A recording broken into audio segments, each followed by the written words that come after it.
A lot of the time when you see ISIS propaganda, you can spot US-made guns. ISIS and many others, from drug cartels to people just looking to spice up their hunting, get weapons they're not supposed to have somehow. That process is called weapons proliferation, and it's very common and very complex. Sure, weapons proliferation is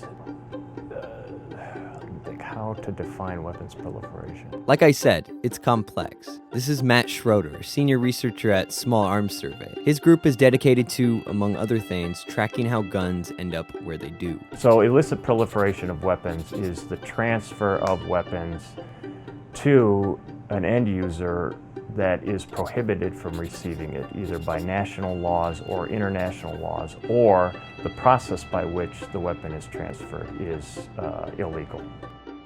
So essentially, it's the transfer of weapons to people who legally shouldn't have them. But it's not quite as simple as that. It's complicated because it takes many forms. How it manifests itself varies from region to region and over time. So you can have specific dynamics or the trafficking of specific weapons in one region at one time, and it can be completely different from trafficking dynamics and the type of weapons that are trafficked in another region.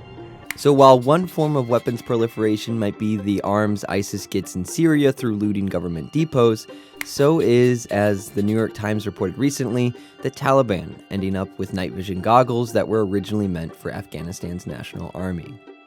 A vital part of understanding this is knowing the chain of custody. That's the process by which a weapon goes from the manufacturer to the purchaser to the next purchaser, and so on.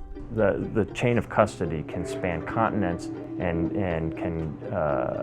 decades.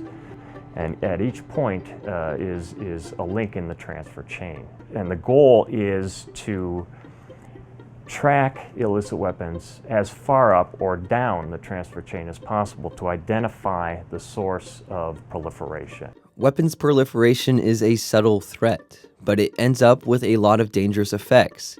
The drug reigns of the cartels, the atrocities of militant groups, the threat of gang violence, weapon proliferation plays a part in all of it.